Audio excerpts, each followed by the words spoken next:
At Los Alamos, they weren't just working with numbers. They were working with a primal force, something that could punish the smallest mistake with invisible death. That day, they got a taste of it. A brief blue glow. A warning from the demon they were trying to shackle. It was the first time Elias Vance truly saw what he was creating. But General Leslie Groves didn't come to check on their well-being. To him, there were no scientific accidents, only delays in the race against Hitler. He looked straight at Vance, not with the eyes of a colleague, but of a master demanding his product. His words went unspoken, but the message was perfectly clear. Hurry up. History waits for no one. Samuel Cohen, who had just faced death, was the one who answered that pressure. He believed any risk was necessary, that the eerie blue glow was nothing compared to the darkness the Nazis were spreading. And Vance, though his heart was filled with dread, had to agree, at least for the moment. That night, a question hung in the cold desert air. Anya Sharma, the project's conscience, voiced what many only dared to think.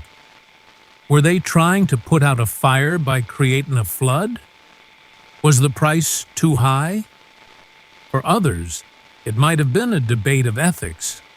But for Elias Vance, it was a personal story.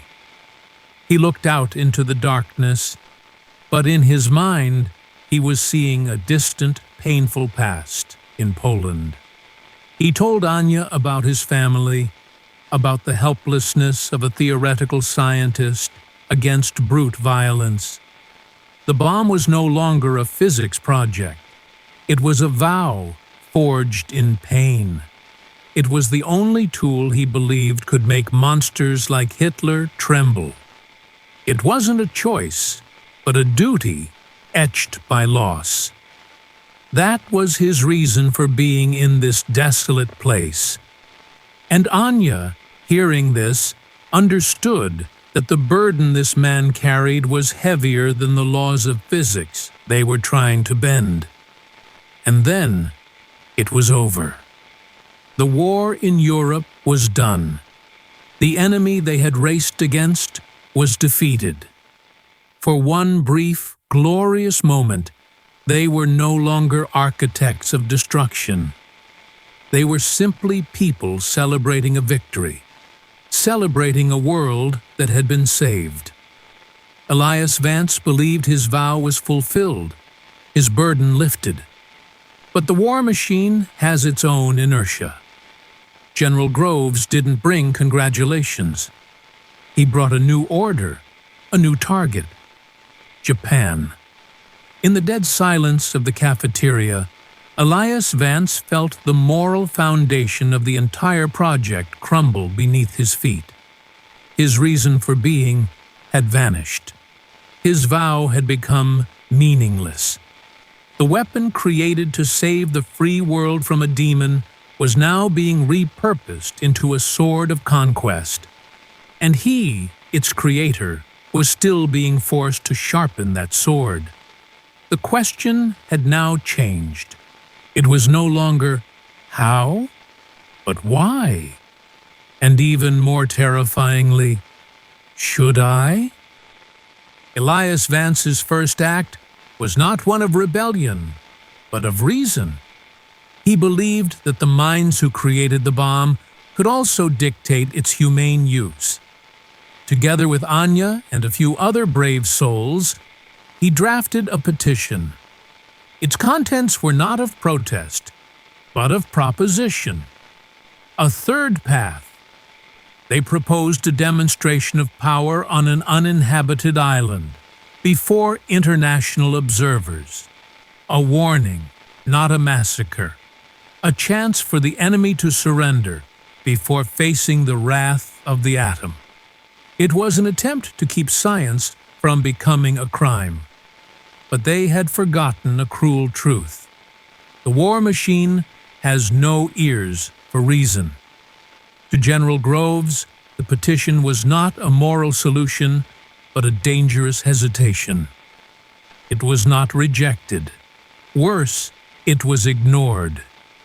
In the world of orders and obedience, the conscience of a scientist carried no weight. The official path, the path of honor, was slammed shut in Elias Vance's face. And then he faced a division even more painful, division from within his own ranks. Samuel Cohen, a friend, a brilliant mind, did not stand with him. Cohen believed in something called the cruel arithmetic of war. He argued that the deaths of hundreds of thousands of Japanese civilians, though tragic, was an acceptable price to save 500,000 American soldiers from a bloody invasion. To Cohen and many others, the bomb was not a demon, but a necessary evil. A powerful poison to cure a terminal disease. It was not malice, but a cold, pragmatic logic that was terrifying. They had chosen their path. And in that moment, Elias Vance understood his absolute solitude. He was not only fighting the military, he was fighting his own friends, arguing against a logic that he himself could not entirely refute. He was trapped between two impossible choices. When reason fails, only sabotage remains. If they could not persuade the world, they would deceive it.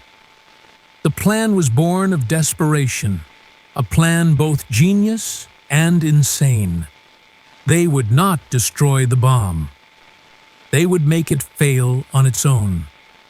The target was the trigger system, the heart of the beast. An exquisitely subtle change in the timing circuits.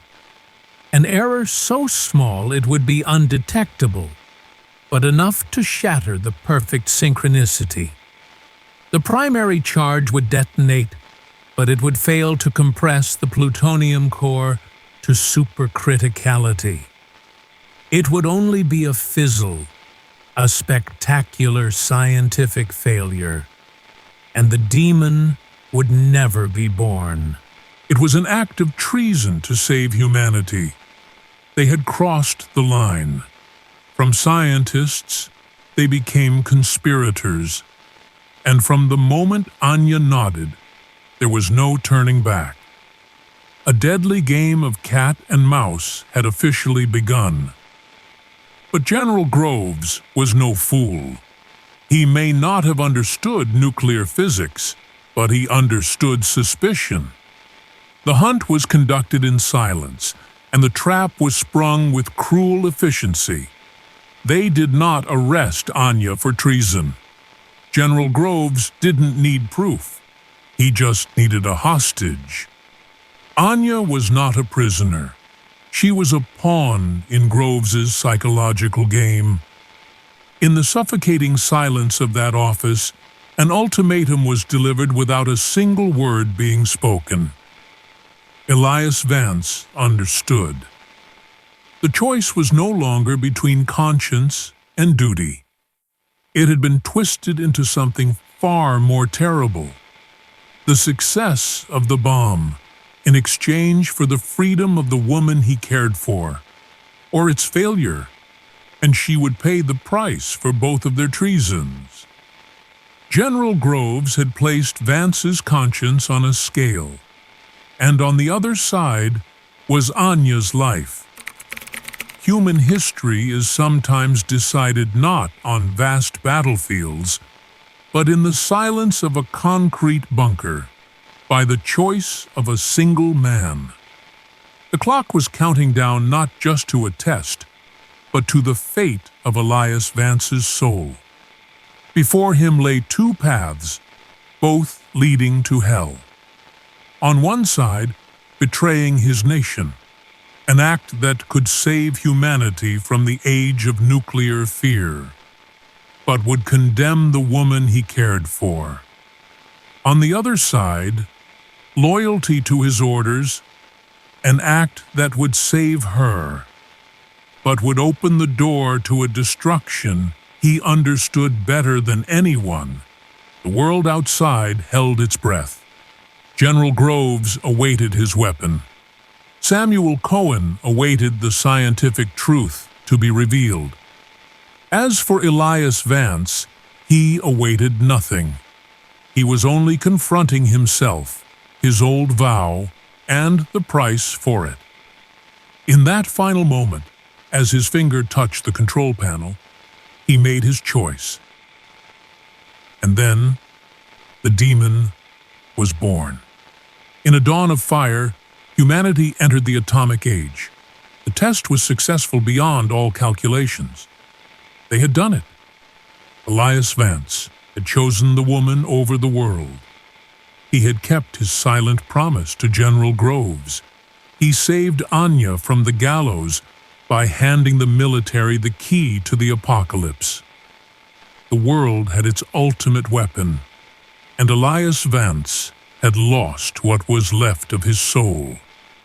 When Anya was released, it was not a liberation, but an exchange. Her life had been bought with the hundreds of thousands of lives that were about to be taken. The bomb was no longer Vance's. It now belonged to the generals, the politicians. And he was left, a father who had created a monster he could never again control. History was written. Cities were incinerated. The war ended. And Elias Vance became the father of the atomic bomb, a title that was both an honor and a curse. For the rest of his life, he fought for the control of nuclear weapons, trying to cage the demon he himself had unleashed. He had saved one life, and in return, created a permanent threat to all life on Earth. It was a burden beyond measure. The final question that would haunt him forever was not about physics, but about morality. What is the price of one soul against the fate of humanity? He gave his answer in that desert, and it was an answer that he and the world would have to live with forever.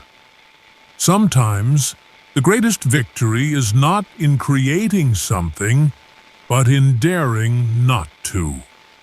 That was a lesson Elias Vance learned too late. The stain on his hands would never wash clean.